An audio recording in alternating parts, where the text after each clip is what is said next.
his axe mid-swing. However, the leader was a veteran fighter, and a thick wall of black ice materialized out of nowhere to intercept Zack's strike. A powerful shockwave erupted from the impact, and Zack had to grit his teeth together to not let out a whimper of pain. His swing was carried a tremendous amount of force, and the shockwaves only made his wounds worse. A great boom resounded in the air, and a chunk of the rockman's side was blasted away, causing blue blood to paint the ground. It was Zack Drang, who had timed his shot perfectly. Zack's swing destroyed the ice wall. The leader managed to react fast enough to avoid his chest getting blasted, but at least it moved him. Thankfully, this boss wasn't able to completely stop the bullets like the sword was. The Rockman roared once. The area started trembling. Zack felt a new sense of danger as he saw the area rapidly freeze. "Run!" he shouted as he activated his movement skill, deftly dodging an ice spear, followed by a veritable torrent of attacks that flew in all directions. Zack's shout had warned quite a few, but a few chicks, Valkyries, and demons were caught in the large ice storm the Rockman created.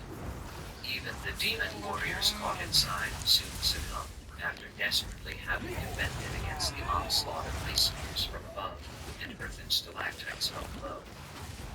In just a few seconds, the area was transformed into a confusing mess of icicles, ice balls, and jagged rocks.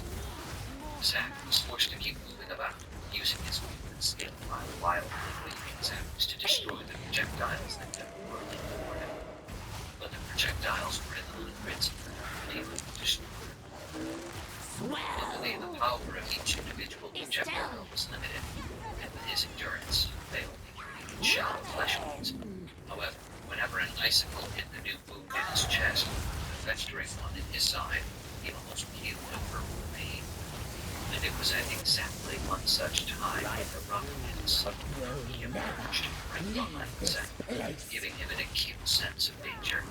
He lifted his axe to try to parry whatever the Rockman had planned, but suddenly a few spikes materialized around the two and unerringly slammed into various spots of the Rockman.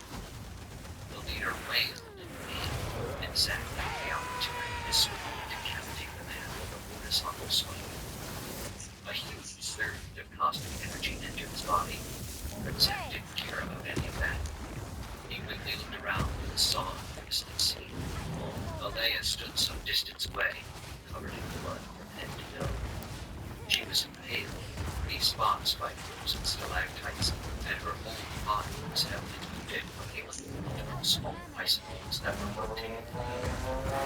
She had a strong constitution, and her hand were poisons, but not to the point she could shrug off attacks as Zack did. Their eyes met, and Alea gave them a small smile. Her eyes rolled up, and she collapsed on the ground. Zack didn't hesitate, but instantly moved to her side with Lone Walker, and slipped her up in his arms. Since the Rockman was dead, the ice storm ended, but the huge ice walls and rocky formations that trapped him were still there, forcing him to run through the remains. If he were alone, he could have just punched his way through, or jumped over the obstacles. But with Alea's wounds, he didn't dare do anything so drastic. As he ran, he suddenly heard the voice. Mission complete. Calculating grade. Grade B.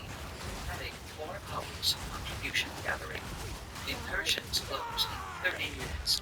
Contribution store remaining time 24 hours. It was the first time Zack actually heard the system's voice. Class.